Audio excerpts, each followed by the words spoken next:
E aí, tudo bem? Hoje é dia de falar de cinema e literatura, de um clássico do cinema e também um clássico da literatura, não necessariamente nessa mesma ordem.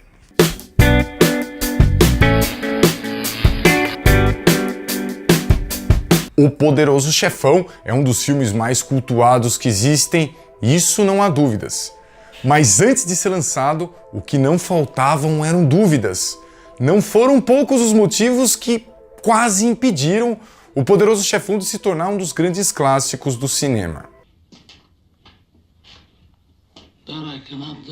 Como a geração do sexo, drogas e rock and roll salvou Hollywood, é o responsável por esse vídeo de hoje. Para vocês entenderem melhor, o título original desse livro é Easy Riders, Raging Bulls, referência a dois grandes filmes norte-americanos que aqui foram lançados com os nomes de Sem Destino e Touro Indomável. O primeiro foi lançado em 1969 e o segundo em 1980.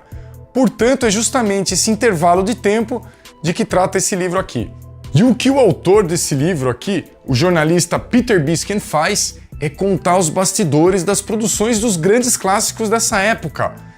Perrengues com produtoras e estúdios, barracos de artistas, enfim, tudo que estava por trás daquilo que a gente só pôde ver nas telas do cinema.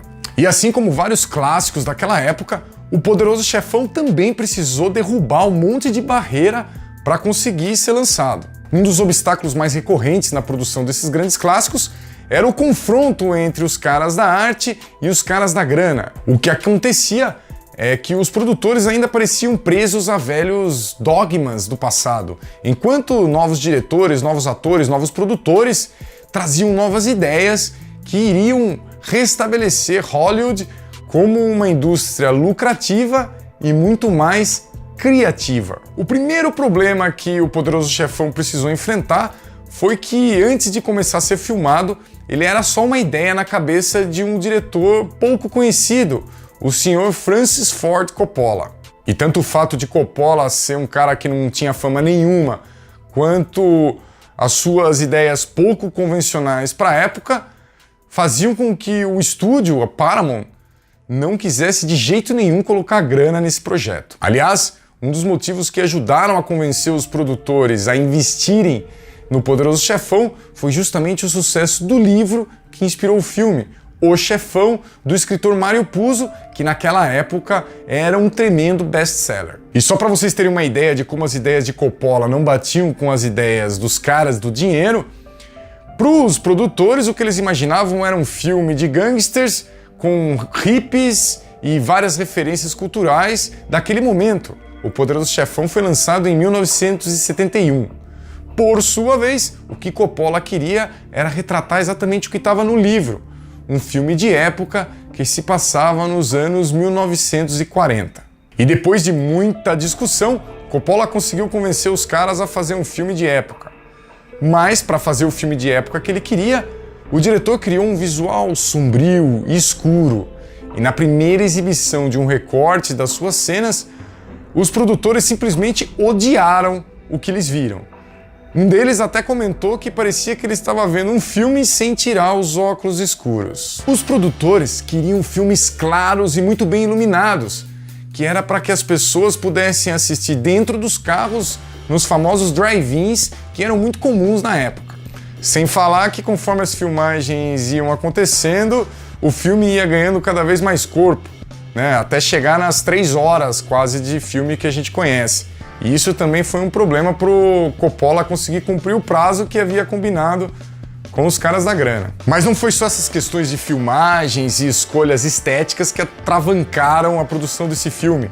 Na hora de escalar os atores, os problemas apareceram mais uma vez. Marlon Brando, que hoje é reconhecido como um dos grandes ícones do cinema, quando foi indicado por Coppola para viver o papel de Don Vito Corleone, foi simplesmente rechaçado pelos produtores. Os caras achavam que ele era um baita criador de caso e não queriam vê-lo nem pintado de ouro. Para convencer os caras, Coppola fez o seguinte: filmou a transformação de Marlon Brando em Don Vito Corleone.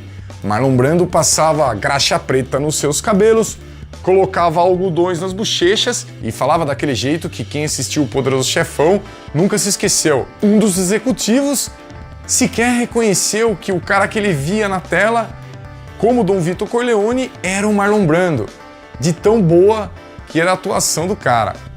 Não preciso dizer que ele conseguiu o papel. Mas Marlon Brando não foi o único que teve dificuldades para conseguir participar do Poderoso Chefão. Al Pacino era referido constantemente por um dos executivos como aquele anãozinho.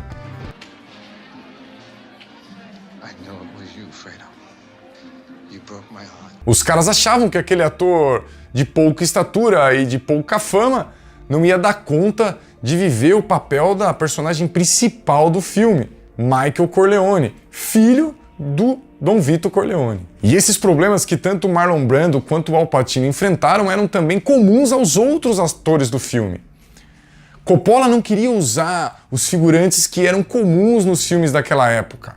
Ele queria selecionar atores verdadeiramente ítalo-americanos que pudessem trazer não só as feições, como também um sotaque autêntico para que pudessem passar mais credibilidade nos papéis de integrantes da máfia italiana. E não foi só nas questões artísticas que o Poderoso Chefão transformou a produção dos filmes naquela época. A sua distribuição também foi totalmente diferente. Até aquele momento, quando lançados, os filmes eram exibidos em pouquíssimas salas para gente de grana. O Poderoso Chefão ampliou essa cadeia no lançamento e conseguiu usar a grana de publicidade para impactar muito mais gente. E o resultado vocês já devem saber. O Poderoso Chefão, depois de ser lançado, se tornou o maior recordista de bilheteria do cinema americano na época. Ele bateu E o Vento Levou, que precisou de 33 anos para somar a mesma quantia em dinheiro que o Poderoso Chefão arrecadou em apenas 6 meses. Então é isso, espero que vocês tenham gostado dessa mistura cinema e literatura, literatura e cinema. Mandem sugestões de clássicos do cinema, clássicos da literatura para a gente falar por aqui. Espero também que vocês tenham aprendido que nem sempre os donos da grana têm razão. Eu vou ficando por aqui, valeu e até a próxima.